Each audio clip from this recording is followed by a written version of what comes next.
Eh bien, bonjour, bienvenue et merci d'être des nôtres en si grand nombre. Donc, la web diffusion d'aujourd'hui s'intitule Comprendre les causes des cancers du sang pour offrir de meilleurs traitements. Dans cette présentation, Dr Elena Boudzen, pharmacienne et chercheur au laboratoire du Dr John Dick, nous expliquera comment leurs recherches sur les causes des cancers du sang vont contribuer à améliorer les traitements et la qualité de vie des Canadiens touchés par des cancers du sang. Il est maintenant temps de débuter la présentation. Mon nom est Geoffrey Moll. Je suis responsable des services à la communauté pour Montréal, Laval, la Montérégie et l'Outaouais à la Société de leucémie et lymphome du Canada et je serai le modérateur de cet événement en ligne. La présentation durera environ 60 minutes et comprendra une période de questions et réponses à la fin. Puisque vous êtes très nombreux et en mode silencieux, nous vous invitons tout au long de la présentation à écrire vos questions dans la zone questions et réponses au bas de votre écran et nous les lirons à voix haute à la fin. En raison du grand nombre de participants et du temps limité, il se peut que nous ne soyons pas en mesure de répondre à toutes les questions. Et notez également que Dr Boudzen ne peut pas répondre à des questions spécifiques sur l'état de santé d'une personne ou des questions ne portant pas sur le sujet de la présentation. Soyez cependant assurés que si nous ne répondons pas à votre question pendant la présentation en direct, un responsable des services à la communauté vous contactera personnellement après la conférence. Prochaine diapo. Nos responsables des services à la communauté sont là pour vous. Nous écoutons attentivement vos besoins, difficultés et préoccupations. Nous pouvons vous orienter vers des informations sur les cancers du sang et ou les traitements. Nous pouvons vous aider à prendre en charge vos soins et vous référer vers les ressources et les services disponibles à la SLLC ainsi que dans votre communauté.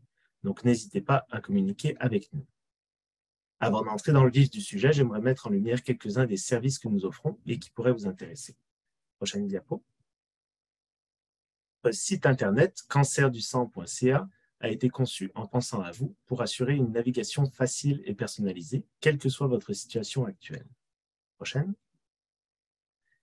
Toujours sur notre site internet, vous trouverez des balados, des vidéos animées, des fiches d'information, des livrets gratuits et validés par des experts sur les cancers du sang, sur les traitements et sur les aspects psychosociaux et pratiques. Donc, n'hésitez pas à visiter cancerdusang.ca pour les consulter. Cancer du sang, cancer avec un S. Prochaine diapo. Une autre ressource qui peut également vous aider à naviguer l'expérience du cancer est l'application Santé LLLC. C'est une ressource gratuite qui est disponible en français et en anglais. L'application vous aide à suivre les effets secondaires, les médicaments, l'alimentation et le journal d'hydratation. Cette application permet également d'offrir des rappels de médication et comporte un planificateur de repas nutritifs ainsi que de nombreuses recettes pour vous aider à bien vous alimenter. L'aidant peut également avoir accès à l'application. Elle peut être téléchargée gratuitement sur les appareils Apple ou Android. Prochaine. Et finalement, nous avons des programmes pour vous soutenir émotionnellement.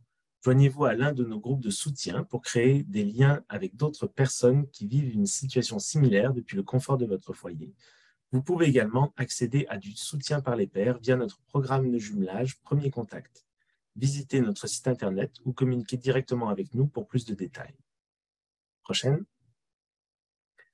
Il est maintenant temps de vous présenter notre conférencière, Dr Elena Boudzen. Dr Boudzen est pharmacienne et chercheure et elle est spécialisée dans le domaine de l'oncohématologie depuis 2009.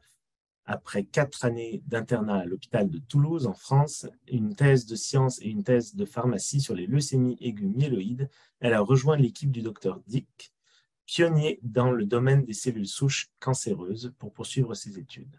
Merci d'être avec nous aujourd'hui, Dr Boudzen. Merci. Bon. Merci à tous. Merci de joindre cette conférence. Bonjour. Je voudrais d'abord remercier la Société de leucémie et de lymphome du Canada de m'avoir invité aujourd'hui pour partager les challenges qui sont liés à l'étude des cancers du sang, mais aussi les espoirs et les progrès qui ont été faits pour pouvoir identifier des cibles thérapeutiques et identifier des traitements qui pourraient être efficaces. Alors bien sûr, la Société de leucémie et de lymphome du Canada, c'est une énorme machine qui permet de partager l'information et je suis vraiment contente aujourd'hui de pouvoir contribuer juste un petit peu à cette grosse organisation. Pour comprendre les cancers du sang, il faut commencer par comprendre comment est-ce que le sang fonctionne quand il n'y avait pas de cancer. Alors, comme vous le savez, le sang est constitué de nombreuses cellules, des globules blancs, par exemple, qui sont des cellules qui permettent de répondre aux infections, des globules rouges qui permettent d'apporter l'oxygène aux organes, et des plaquettes, par exemple, qui permettent de réparer la brèche en cas de coupure. Et toutes ces cellules, elles sont produites en continu par des cellules souches hématopoïétiques. C'est des cellules qui ont une capacité particulière, c'est des cellules qui sont très rares, mais qui ont une capacité particulière qu'on appelle d'auto-renouvellement, c'est-à-dire la capacité de se reproduire à l'identique à elles-mêmes, mais aussi de reproduire l'ensemble des cellules, des éléments du sang, donc les globules blancs, les globules rouges et les plaquettes. Et ces cellules, même si elles sont rares, elles ont un rôle qui est extrêmement important puisqu'elles assurent, comme vous pouvez le voir, la production journalière de 500 milliards de cellules sanguines par jour. C'est 200 milliards de globules rouges, 200 milliards de plaquettes, 40 milliards de polynucléaires neutrophiles et encore d'autres cellules spécialisées. Donc, c'est une organisation qui doit être régulée d'une façon bien particulière. Et dans le cas des leucémies, en fait, la leucémie, on peut le simplifier en une copie mal faite du système hématopoïétique. Le système hématopoïétique, c'est l'ensemble des cellules souches qui produisent les globules blancs, les globules rouges et les plaquettes. On a représenté ça sous forme de pyramide parce qu'en fait, les cellules souches hématopoïétiques, c'est des cellules qui sont rares, donc une faible quantité de cellules et qui produisent des quantités énormes de cellules sanguines, donc une beaucoup plus grosse quantité de cellules. Dans les leucémies, le système hiérarchique, donc pyramidal avec des cellules rares qui produisent des cellules bien plus fréquentes, est aussi retrouvé. Par contre, dans ce cas-là, les cellules souches leucémiques, c'est des cellules qui, en fait, ne sont pas régulées de façon correcte. Elles produisent de façon anormale et, en fait, elles produisent des cellules qui ne servent à rien. C'est des cellules qui n'arrivent pas à être différenciées de façon suffisamment spécifique pour pouvoir assurer les besoins. Donc, en fait, c'est un peu l'exemple du mauvais élève. Il produit quelque chose, mais c'est mal fait et il essaie de faire ça vite fait. Donc, on a tout un tas de cellules leucémies qui s'accumulent dans le sang.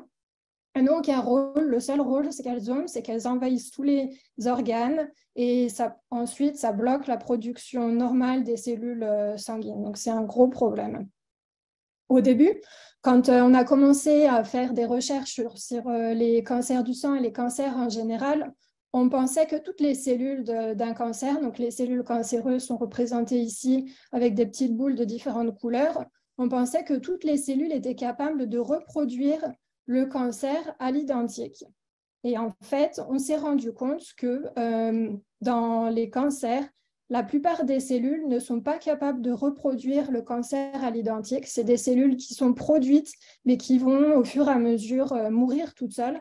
Par contre, il y a une quantité de cellules qu'on appelle les cellules souches cancéreuses qui sont représentées ici en rose.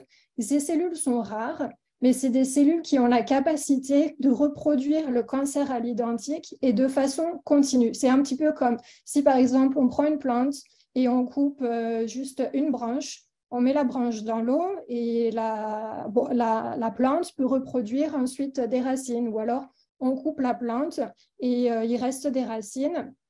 Après l'hiver, la plante peut reproduire l'ensemble de la plante avec les feuilles et la tige.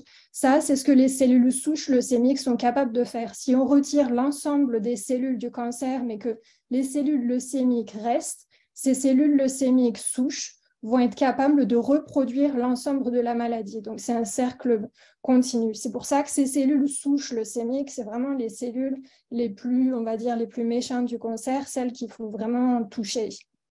Et ça n'a pas été identifié seulement dans les leucémies aiguës myéloïdes, c'était identifié d'abord dans les leucémies aiguës myéloïdes, la présence de ces cellules souches, il y a longtemps par le docteur John Dick.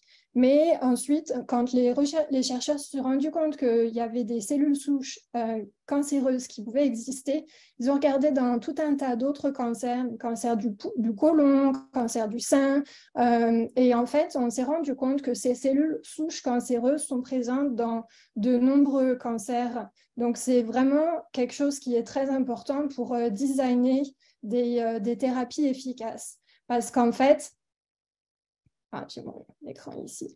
Parce qu'en fait, quand on a des thérapies qui ciblent seulement les cellules qui ne sont pas souches, donc toutes les cellules colorées ici, mais pas les cellules en rose, qui sont les cellules souches qui sont capables de reproduire la maladie, on va avoir une réduction au bout d'un petit temps du nombre de cellules cancéreuses. Comme vous pouvez voir ici, il y a moins de cellules, mais par contre, on va avoir des cellules souches leucémiques qui seront résiduelles, qui ont résisté au traitement.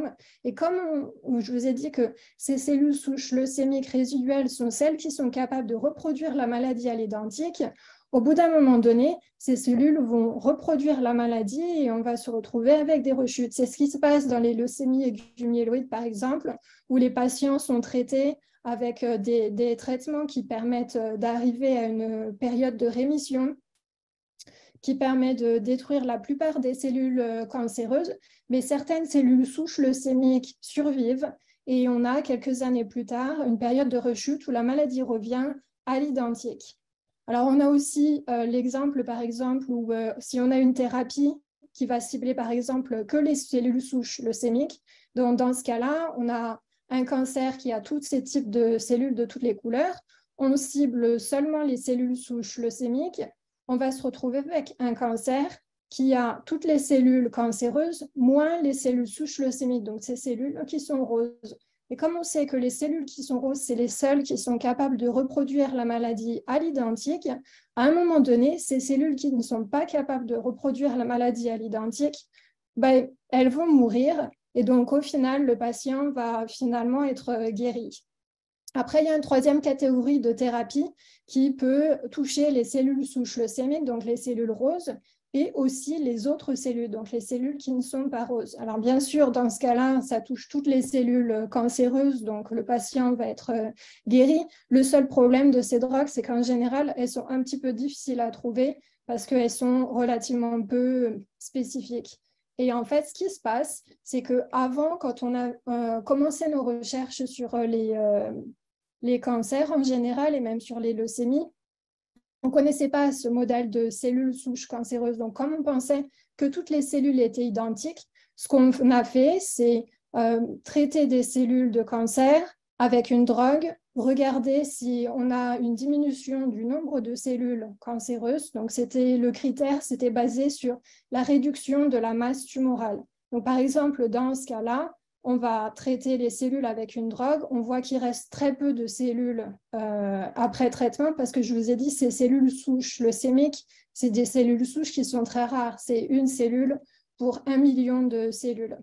Donc à ce moment-là, les chercheurs se sont dit, bon, ben, c'est une drogue qui marche. Donc ils ont gardé cette drogue. Le problème, c'est qu'en réalité, maintenant qu'on connaît le principe des cellules souches leucémiques, on sait que même si ces cellules souches même si le nombre de cellules qui est résiduel est beaucoup plus petit, les cellules vont être capables de reproduire la maladie et en fait, dans ce cas-là, on sélectionne une drogue qui finalement ne va pas marcher parce qu'il va conduire une rechute.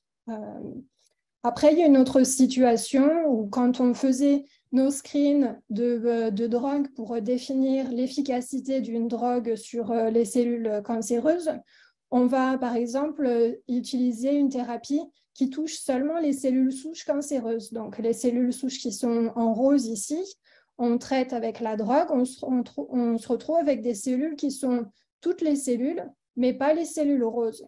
Et à ce moment-là, vu que les cellules roses, qui sont les cellules souches leucémiques, qui sont celles qui sont capables de reproduire la maladie, je vous ai dit, elles sont très rares. Donc, à ce moment-là, on se dit, bon, ben, le nombre de cellules n'a pas diminué. Parce que 1 million, si on touche une cellule pour 1 million de cellules, en fait, on ne se rend pas compte qu'il y a une diminution du nombre de cellules. Mais la réalité, c'est que si on réussit à toucher ces cellules roses, qui sont celles qui sont capables de récapituler la maladie, en fait, le patient arrivera à une guérison puisqu'on a éliminé toutes les cellules qui sont capables de récapituler la maladie. Et donc, des screens qui ont été faits à l'époque, c'est un problème parce qu'en fait, dans cette situation-là, si on regarde la quantité de cellules qui restent après traitement, la quantité de cellules ne va pas être diminuée. Donc, on va éliminer une drogue qui finalement aurait pu marcher parce que c'est une drogue qui a permis de cibler les cellules souches leucémiques. Donc ça, c'est vraiment un problème pour les screens thérapeutiques qui ont été faits à l'époque. Et ensuite, troisième type de drogue, c'est des drogues qui ciblent à la fois les cellules souches leucémiques en rose et les cellules qui sont leucémiques mais qui ne sont pas souches. Dans ce cas-là, bien sûr, on touche toutes les cellules, donc on va arriver à une rémission rapide et une guérison. Bien sûr, ce screen à l'époque, il regardait si on avait permis de réduire la masse tumorale, va nous mener sur le bon chemin, il va nous dire que cette drogue était efficace. Le seul problème de ces drogues qui ciblent tout, en fait, qui ciblent les cellules souches leucémiques, donc celles qui sont les plus mauvaises, et les autres cellules leucémiques, souvent, c'est des drogues qui sont peu spécifiques et qui risquent aussi de cibler des cellules normales de l'humain. C'est un petit peu l'exemple, par exemple, de l'eau de Javel. Bon, l'eau de Javel, je peux vous garantir, ça va tout détruire. Mais par contre, personne ne va vouloir avoir un traitement à l'eau de Javel parce que c'est quelque chose qui détruit aussi toutes les autres cellules. Donc, il faut trouver à un endroit une drogue qui soit suffisamment efficace pour au moins détruire ces cellules souches résiduelles pour assurer une guérison. Et donc, on sait maintenant que ces screens qui sont basés sur la quantité de cellules qui restent après traitement finalement ne sont pas efficaces et nous conduisent sur la mauvaise direction. Et la preuve, en fait, que les cellules souches leucémiques sont vraiment celles qui sont les plus importantes pour la survie des patients, il y a quelques années, on a créé un score de cellules souches leucémiques. C'est un score qui s'appelle le LSC 17. Ça représente 17 gènes qui permettent pour chaque patient de déterminer un peu le pourcentage de cellules souches qui est présent dans chaque patient. Et plus le pourcentage est élevé, plus le risque d'avoir une maladie de mauvais pronostic sera élevé. Ce qu'on peut voir ici, si le score est élevé dans cette catégorie de patients, la survie des patients est plus faible. Donc, la façon dont on lit ces courbes, en fait, c'est le pourcentage de patients avant traitement, 100% des patients sans vie. Et après 1500 jours, on voit qu'il y a une partie des patients qui sont décédés. Il reste 20% des patients qui sont en vie après 1500 jours pour la catégorie des patients qui ont un score de cellules souches leucémiques élevé. Et par contre, il reste 60% des patients en vie pour les patients qui ont un risque de cellules souches leucémiques qui est plus faible. Donc, on veut se retrouver dans cette catégorie. Et ça, c'est vraiment une façon de montrer que les cellules souches sont vraiment celles qui sont les plus importantes à cibler parce que quand on a un score de cellules souches qui est plus faible, on a une survie qui est bien plus importante. Et ça a été montré sur de nombreuses cohortes de patients. Vous pouvez voir 495 patients, 183 patients de façon indépendante. Donc, ça nous donne vraiment une preuve que ces cellules souches doivent être celles qui sont ciblées. Après, je vous ai dit, ces cellules souches leucémiques, c'est des cellules qui sont très rares. C'est une cellule pour 1 million de cellules leucémiques. Donc, comment est-ce qu'on fait pour identifier si on a touché ces cellules souches leucémiques? Le problème, c'est que moi, sur mon dessin, j'ai mis les cellules souches leucémiques, je les ai mis en rose. Bon, alors, en réalité, les cellules souches, elles ne sont pas roses. On ne peut pas les isoler comme ça, juste en regardant la couleur des cellules. Et on n'a pas de marqueur pour pouvoir les isoler. Donc, ce qu'on fait, c'est, alors bien sûr, les cellules souches leucémiques, c'est celles qui sont capables de reproduire la maladie chez un patient. On ne va pas s'amuser à injecter des cellules chez un patient. Donc, ce qui a été mis en place par le docteur Dieck il y a de nombreuses années, c'est qu'en fait, il s'est rendu compte que si on injecte ces cellules leucémiques dans des modèles de souris, des souris qui sont immunodéprimées, ça veut dire que c'est des souris qui n'ont pas de système immunitaire pour rejeter ces cellules humaines. Les cellules vont prendre en greffe et vont envahir les os de la même manière que les cellules leucémiques envahissent les os des patients, et elles vont permettre de reproduire la maladie du patient à l'identique chez la souris. Donc, on se retrouve avec une souris qui a une leucémie. Et donc, on va pouvoir utiliser ces modèles pour ensuite déterminer si les drogues qu'on a en stock vont être efficaces sur le traitement de cette maladie. Donc ça, c'est le processus maintenant qui a été adopté par tous les laboratoires pour déterminer si les drogues sont efficaces, pour savoir si ça cible les cellules leucémiques, parce que les cellules leucémiques sont celles qui permettent de générer la maladie chez la souris. Donc, ce qu'on fait, c'est qu'on injecte des cellules de patients chez les souris. On attend que la souris soit malade avec une leucémie. Et ensuite, on traite la souris avec de nouvelles drogues pour voir si la drogue est efficace sur les cellules souches leucémiques. Et on peut voir, par exemple, ici, c'est un exemple de manip qui a été faite où on injecte des cellules leucémiques de patients. On attend au bout de 8 à 12 semaines, c'est des manips qui sont très longues, pour voir si la leucémie est mise en place. Donc là, on a 20% de cellules humaines qui sont prises en greffe chez la souris. Et on voit si les cellules sont traitées après le traitement avec cette drogue. Si le pourcentage de cellules leucémiques chez la souris est diminué, on va dire que cette drogue est efficace. C'est ce qui est le cas ici. Mais après, ce qu'on veut vraiment, c'est étudier les cellules souches leucémiques et les différencier par rapport aux cellules qui sont des cellules cancéreuses, mais finalement qui n'ont pas forcément besoin d'être ciblées parce que je vous ai dit, elles ne sont pas capables de reproduire la maladie et elles ne se multiplient pas. Donc en fait, idéalement, ce qu'on veut, c'est isoler d'un côté les cellules qui sont roses, les cellules qui sont leucémiques, et de l'autre côté, toutes les autres cellules pour pouvoir voir qu'est-ce qui fait que ces cellules souches leucémiques sont des cellules qui résistent au traitement encore plus que les autres. Donc, si on pouvait isoler toutes ces cellules roses, ce serait bien. Le problème, c'est que, comme je vous ai dit, on n'a pas de petit aimant pour isoler. C'est un petit peu comme isoler une aiguille dans une botte de foin. On a tellement peu de cellules souches leucémiques dans les cellules cancéreuses que c'est très difficile de les identifier. On n'a pas encore trouvé ce petit aimant pour isoler l'aiguille ou les cellules souches leucémiques. Donc, ce qu'on fait, c'est qu'en fait, on divise la botte de foin en 4. Bon, dans ce cas-là, ce n'est pas la botte de foin, c'est le groupe de cellules leucémiques qui inclut des cellules de toutes les couleurs, incluant des cellules souches leucémiques qui sont roses. Et on teste chacun de ces groupes de cellules séparément dans la souris.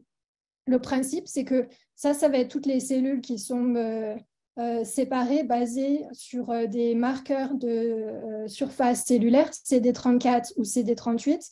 Par exemple, on isole une population qui est CD34 positive, CD38 négative ici. On va l'injecter aux souris et cette population rend la souris leucémique. Ça veut dire que dans cette population de cellules, il y avait au moins une cellule leucémique, une cellule rose, qui permettait de récapituler la maladie. Par contre, si on isole cette population de cellules, la population de cellules en vert, qui est CD34 positive, CD38 positive, on l'injecte aux souris. Dans ce cas-là, on voit que la souris n'est pas malade au bout de 12 semaines d'attente. Donc, on va conclure que cette population-là, c'est des cellules qui ne sont pas capables de reproduire la maladie et qui n'ont donc pas de cellules souches leucémiques. Le problème, c'est que pour chaque patient, il va falloir tester chacune de ces fractions. On peut avoir des cellules souches leucémiques qui vont être présentes soit dans ce carré-là, soit de ce carré-là, soit dans ce carré-là. Donc, pour chaque patient, on fait le test d'injecter des fractions de cellules chez la souris pour déterminer quelle fraction a une population enrichie en cellules souches leucémiques. Dans le cas de ce patient, par exemple, on a identifié que ces trois groupes de cellules sont des groupes où on peut identifier des cellules souches leucémiques.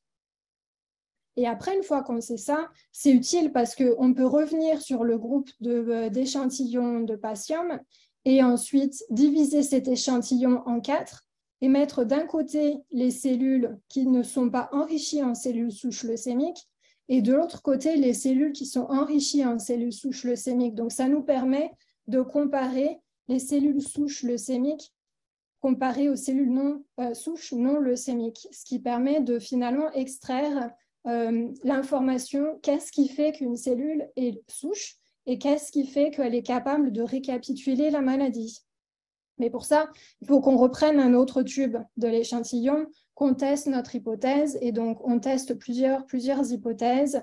Ça prend du temps et chaque tube est utilisé. Les hypothèses ne sont pas forcément bonnes du premier coup. Et on n'a pas beaucoup d'échantillons de patients, et vu l'utiliser aussi de façon très parcimonieuse. Donc, en fait, on revient sur ce groupe d'échantillons de patients qui a bien été caractérisé, pour lequel on sait qu'on a des cellules souches où les cellules souches leucémiques sont présentes. Par contre, à utiliser tous ces échantillons de patients, à un moment donné, la boîte, elle est vide parce que les cellules ne sont pas illimitées. Donc, on va être obligé d'utiliser des échantillons d'un autre patient, déterminer encore une fois sur cet échantillon de patients où sont les cellules souches leucémiques en utilisant ces expériences chez la souris, injecter chaque fraction chez la souris et déterminer où sont les cellules souches leucémiques pour pouvoir faire nos comparaisons.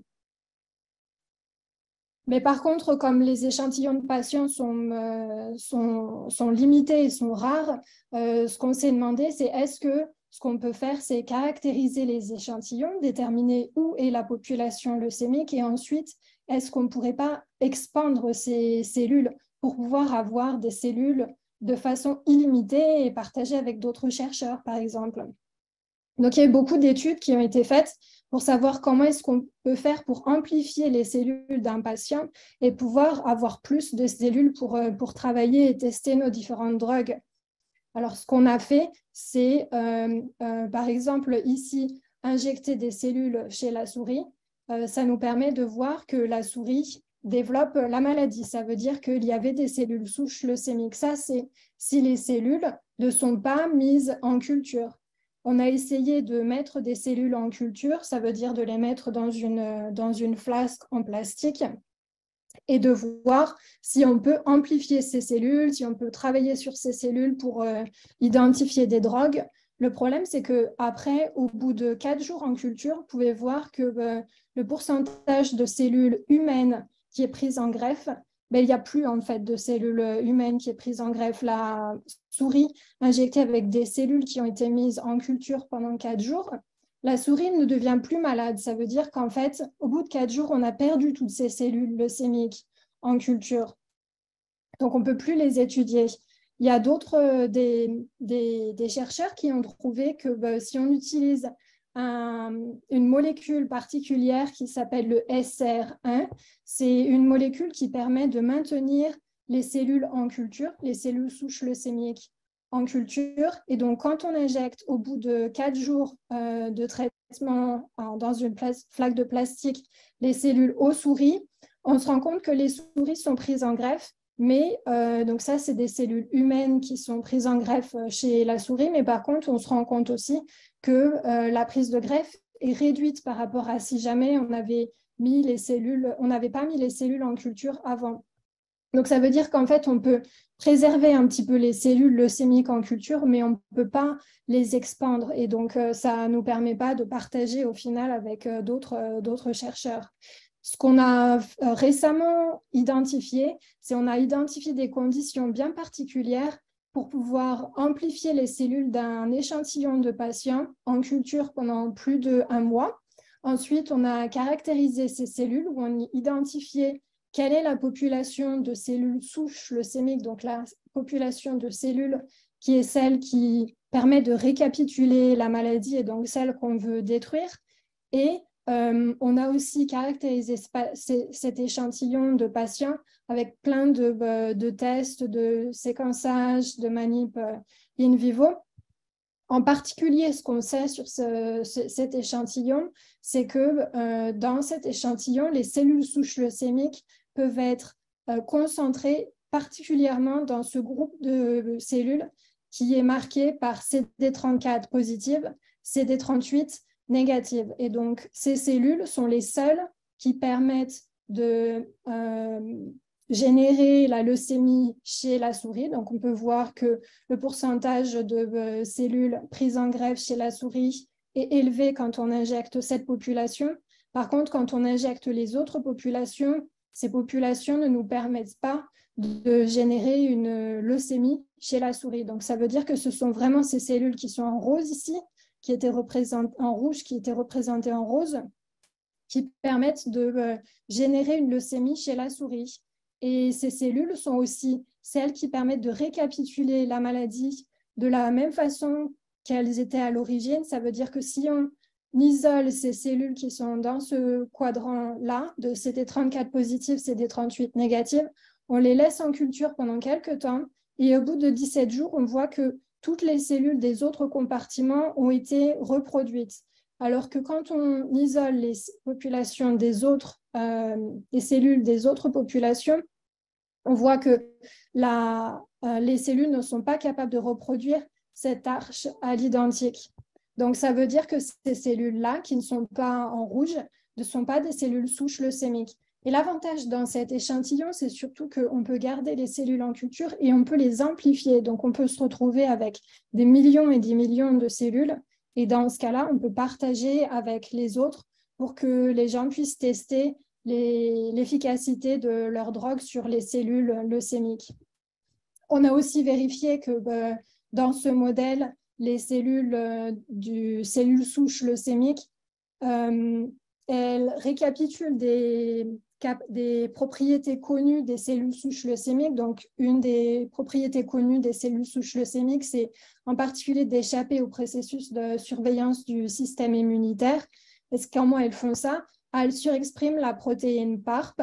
Et en surexprimant la protéine PARP, ça permet d'inhiber les récepteurs aux cellules du système immunitaire. Donc, les cellules souches leucémiques vont échapper au système immunitaire et elles ne vont pas être détruites. Et c'est ce qu'on a identifié aussi sur les cellules souches de ce modèle, le modèle OCI AML de 22. On a les cellules souches qui ont une expression de PARP bien plus élevée et une réduction de ces récepteurs au système immunitaire. Donc, on sait que ces cellules souches dans ce modèle représentent d'autres cellules souches de nombreux patients atteints de leucémie. On a aussi identifié d'autres fonctions qui est une capacité à récapituler un panel de gènes qui est spécifique des cellules souches leucémiques de réponse au stress. Donc, au final, dans ce modèle de cellules souches leucémiques, on sait qu'on peut isoler les cellules souches leucémiques. Donc, on sait qu'elles sont dans ce carré-là. Elles sont très enrichies. C'est une cellule pour 200 cellules, ce qui est bien plus élevé que ce que je vous ai dit avant, qui était une cellule pour 1 million de cellules. On peut, donc du coup, c'est comme si on avait un petit aimant pour pouvoir séparer ces cellules. On peut aussi amplifier ces cellules. Donc, comme ça, on peut en avoir en continu. C'est une ressource illimitée pour tester de nombreuses drogues. Et surtout, on peut traquer ces cellules in vitro. Donc, on sait que cette population qui est CD34 positive, CD38 négative, c'est la population qui sera à cibler par les drogues, si on veut que la drogue soit efficace. Donc, en fait, ce qu'on peut faire, on peut réduire nos temps d'expériment, de manip expérimentale, parce qu'en fait, on traite la leucémie et ensuite, on peut vérifier s'il reste après traitement des cellules qui sont CD34 positives, CD34 négatives. Ça nous permet au final d'éviter de faire les manips in vivo qui permettent de voir si la souris est prise en greffe. Et donc, au bout de 2 à 3 jours, on peut déterminer si la drogue a ciblé les cellules souches leucémiques. Donc, ça nous permet d'accélérer en fait les découvertes, puisque on se retrouve avec une manip qui fait 2 à 3 jours au lieu d'une manip qui fait 8 à 12 semaines. Et comme ça, on peut screener de nombreuses drogues sur ce modèle. Ça nous permet déjà d'économiser des cellules de patients qui sont précieuses Et ça nous permet aussi de prioriser les drogues qui sont à fort potentiel pour pouvoir les étudier un petit peu plus profondément. Et on a déjà partagé ce modèle avec différents chercheurs à Toronto, ce qui a permis de découvrir que les cellules souches leucémiques dépendent des voies de régulation des lipides. On a aussi partagé ce modèle avec une collaboration en Australie où ils ont identifié que les cellules souches leucémiques utilisent une configuration particulière du récepteur au récepteur de l'IL3. Et donc maintenant, ce modèle, on a commencé à le distribuer un petit peu partout dans le monde. Ça permet aux chercheurs d'économiser leurs cellules de patients qui sont très précieuses, de faire leur premier screen sur des cellules qui peuvent être amplifiées de façon illimitée, pouvoir déterminer quelles sont les cibles thérapeutiques qui sont les plus intéressantes et ensuite de valider leurs hypothèses sur d'autres échantillons de patients. Et on espère que du coup, ce modèle va pouvoir permettre d'accélérer les recherches sur les leucémies aiguës et en particulier sur les thérapies qui ciblent les cellules souches cancéreuses. Alors maintenant qu'on sait comment identifier les cellules souches leucémiques comparées aux cellules non souches, c'est bien, mais il faut aussi pouvoir déterminer quelle est la différence entre ces deux types de cellules. Et donc, pour ça, il faut générer des hypothèses. Qu'est-ce qui fait que ces cellules sont différentes les unes des autres? Qu'est-ce qui va faire qu'on pourra identifier une cible thérapeutique? La plupart du temps, ce que les chercheurs ont fait, c'était identifier les gènes qui sont différents entre des cellules souches leucémiques et des cellules non souches. Donc, les cellules qui sont capables de reproduire la maladie comparées aux cellules qui ne sont pas capables de reproduire la maladie. Et pourquoi? Parce que les gènes, c'est des gènes qui permettent de produire des protéines et ces protéines ont souvent des mutations. Après, ce dont on s'est rendu compte récemment, c'est qu'en fait, notre ADN, vous le savez probablement, il y a 23 paires de chromosomes. Tous ces chromosomes, si on les met bout à bout, en fait, ça représente une molécule de 2 mètres d'ADN. Et les gènes qui sont codés sur cet ADN, ça représente simplement 1% de notre ADN. Donc, en fait, ce qu'on a fait jusqu'à présent, c'était étudier quelle est la différence entre les gènes présents dans les cellules souches leucémiques comparées aux cellules qui ne sont pas souches. Mais les gènes représentent simplement 1% de notre ADN. Donc, en fait, on a ignoré toutes les autres régions de notre ADN qui représentent 99% de notre ADN. Parce qu'à l'époque, on pensait que ces régions étaient inutiles parce qu'elles n'ont pas de gènes, donc elles ne codent pas pour des protéines. Maintenant, on s'est rendu compte que ces régions de l'ADN, qui sont des grandes régions, elles permettent de réguler la conformation de l'ADN. Elles sont très importantes pour réguler la conformation de l'ADN. Et pourquoi est-ce que la conformation de l'ADN, c'est important? Alors déjà, parce que je vous ai dit, la molécule d'ADN, elle fait 2 mètres. Il va bien falloir la faire rentrer dans une cellule de 10 micromètres. Et pour ça, il y a un plan bien particulier de pliage de l'ADN pour la faire rentrer dans le noyau. Ça, c'est important aussi parce que ce qu'on a réalisé récemment, c'est que la façon dont l'ADN est plié, par exemple les cellules souches hématopoïétiques, si l'ADN est plié d'une façon différente, va permettre de produire des cellules hématopoïétiques qui sont différentes. Alors, comment ça marche? Ça, c'est régulé par les processus qui sont dits des processus épigénétiques. Épi, c'est pour au-dessus du gène, de l'ADN, et génétique pour l'ADN. En fait, ce qui se passe, c'est que les processus épigénétiques vont ajouter une marque, comme un petit drapeau ici, de méthylation sur l'ADN. Chaque marque va dire, s'il y a une marque ici, compacte l'ADN, donc un peu plie-le. Et si c'est plié, le gène ne sera pas exprimé. Par contre, s'il n'y a pas de marque, le gène sera exprimé. Donc, ça revient au final à un plan de pliage de papier pour faire de l'origami. Ces régions en gris qui ne contiennent pas de gènes, c'est des régions qui permettent de donner le plan, comment est-ce qu'on plie l'ADN. Et donc, en fonction de comment l'ADN est plié, ça va être comme cette feuille de papier, il y aura des régions qu'on appelle accessibles, ça veut dire des régions qui sont visibles. Par exemple, cette pièce de papier est visible. Par contre, il y a d'autres pièces de papier qui sont cachées. Et les pièces de papier qui sont cachées, c'est des régions pour lesquelles les gènes ne seront pas exprimés. Donc, de cette manière, en pliant le papier d'une façon différente, on peut avoir des formes différentes, mais on a aussi, en pliant l'ADN d'une façon différente, on peut aussi produire des cellules de façon différente parce qu'on va avoir un panel de gènes qui sera exprimé par chacune des cellules qui sera différent. Et en fait, c'est comme ça qu'on peut produire des cellules qui sont différentes à partir d'une même cellule qui a le même ADN, parce que les cellules sont produites en continu. On n'a pas de mutation qui arrive. C'est en fonction de la conformation de l'ADN que nos cellules vont être produites. Les cellules cancéreuses, comme je vous ai dit, c'est vite fait, mal fait. Il n'y a pas de plan. Et donc, elles vont plier un petit peu n'importe comment. C'est pour ça qu'on se retrouve avec des cellules qui ressemblent plus à des boulettes de papier. Et donc, ce qu'on a montré récemment, c'est que si on coupe une petite région de cet ADN, qui est l'ADN en gris, on se rend compte que le nombre de cellules leucémiques dans ce modèle, donc les cellules qui sont CD34+, CD38 négatifs dans le modèle de OCI AML 22, on voit que de couper cette région, le nombre de cellules leucémiques souches diminue.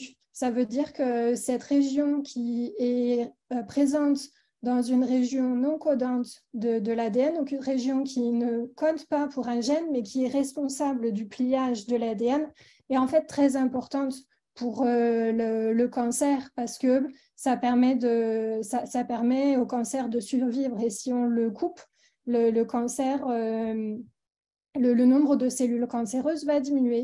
Et c'est la même chose si on injecte ces cellules. Ça, c'est une expérience où on injectait les cellules dans des souris et on voit que les souris qui sont injectées avec des cellules qui n'ont pas été coupées pour cette région génèrent une prise de greffe, donc génèrent une leucémie. Mais par contre, quand on a coupé cette région, les souris ne sont plus malades. Ça veut dire que cette région est très importante pour les cellules leucémiques. Et ça, c'est quelque chose qui n'était pas connu avant. Donc, en fait, ça ouvre une opportunité énorme où on a 99% de notre ADN qui reste, où on peut étudier ces régions et déterminer s'il y a des cibles thérapeutiques qui peuvent être identifiées dedans.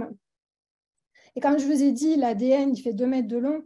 Il fait 2 mètres de long pour toutes les cellules du corps. Donc, ça veut dire que toutes les cellules, pour toutes les cellules, on va avoir besoin de compacter l'ADN et de le rentrer dans cette cellule de 10 micromètres d'une façon bien particulière. Donc, il y a des potentiels énormes pour trouver des cibles thérapeutiques dans ces régions qui ont été jusqu'à présent peu étudiées, mais finalement qui nous permettront probablement de trouver de nouvelles cibles thérapeutiques, de nouveaux traitements prochainement. Ça a aussi été démontré dans le lymphome, dans le myélome, dans des cancers du sein, dans des cancers du cerveau, dans de nombreux autres cancers, que cette conformation de l'ADN est vraiment quelque chose de très important. Donc ça nous donne beaucoup d'espoir d'avoir de nouvelles générations de thérapies qui vont arriver à un moment donné. Merci de votre attention.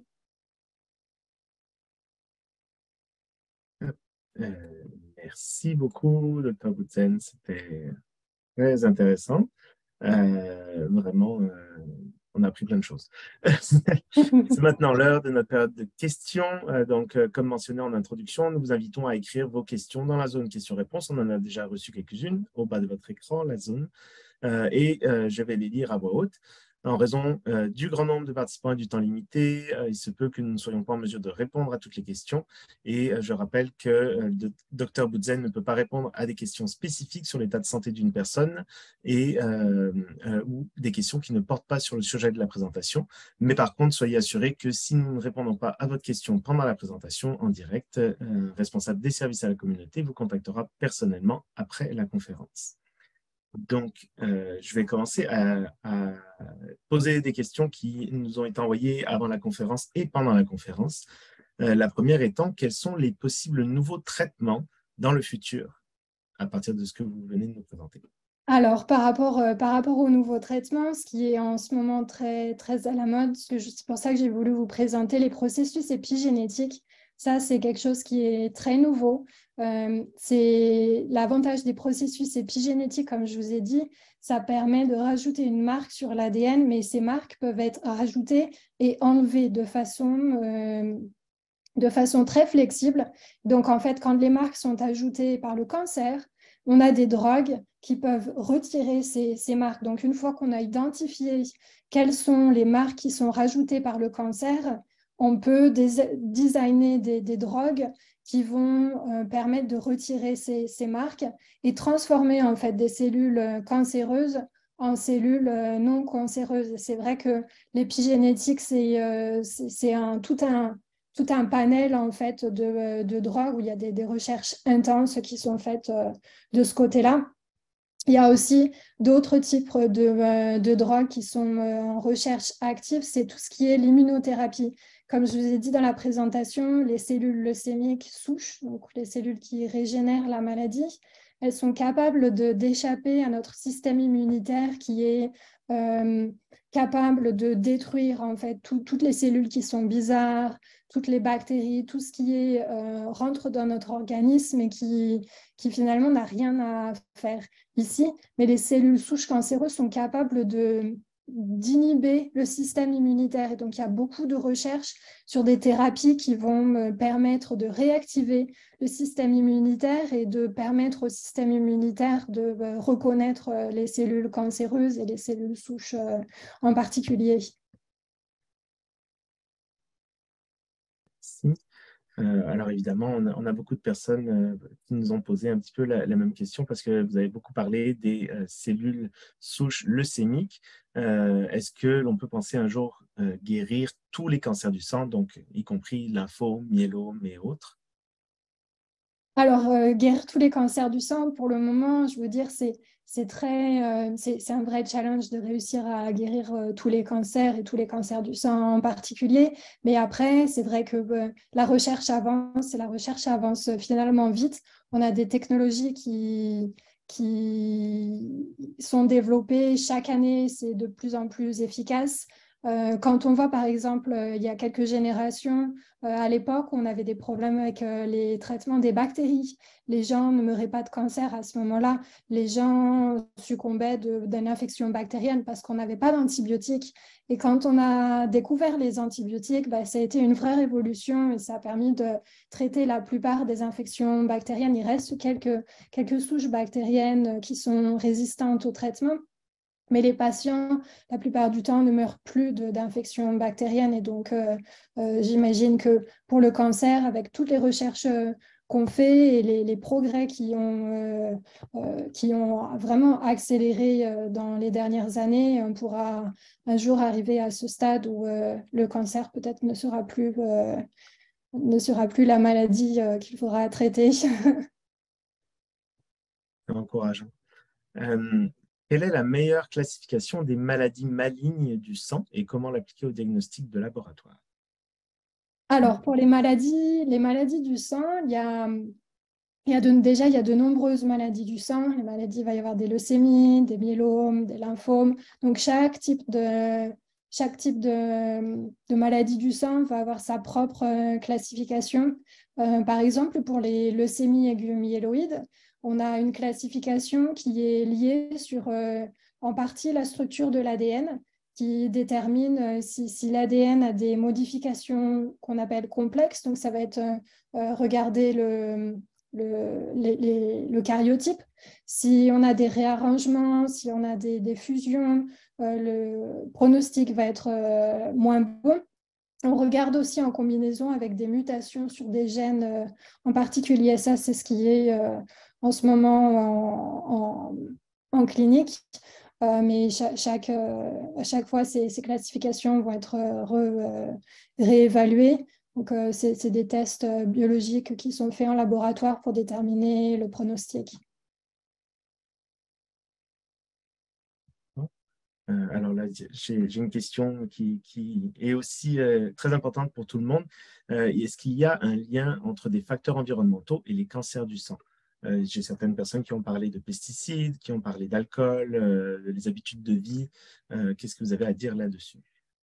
Alors, les facteurs environnementaux, ça c'est un petit peu moins étudié parce qu'en fait, les maladies du sang, comme c'est des maladies qui sont relativement rares finalement dans une population, c'est assez difficile d'identifier un facteur bien particulier qui va être responsable d'une maladie. Par contre, c'est vrai il y a de nombreuses études sur des solvants, ça va dépendre des pesticides, mais il y avoir des pesticides qui vont augmenter le risque de cancer du sang.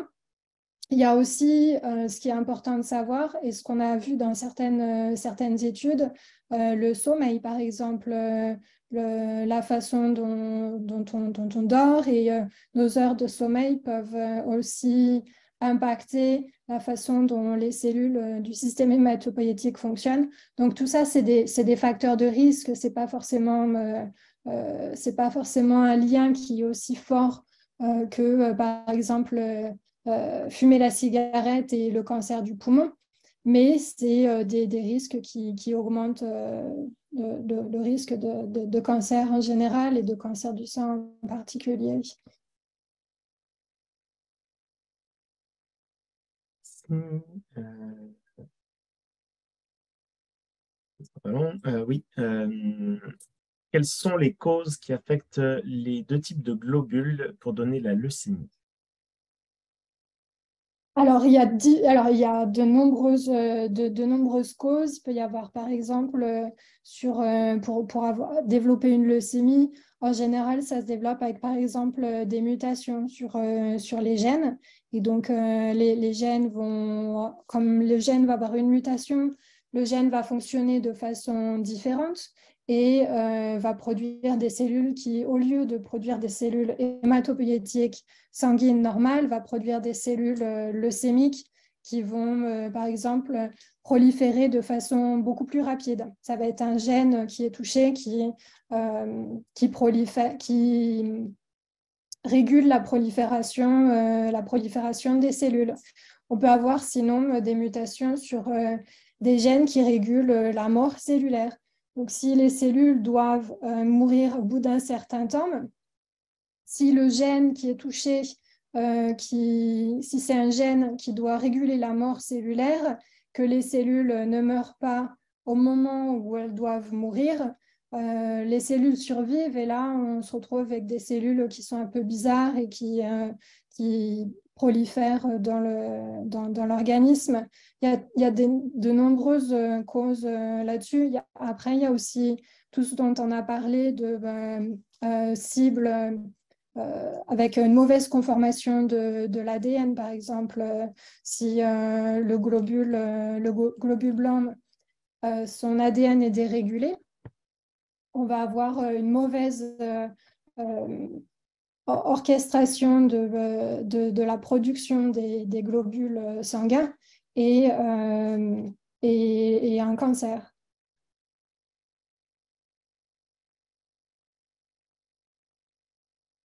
Bien, merci pour ces excellentes questions. Merci, Dr. Boudzen, d'avoir pris le temps d'y répondre aussi.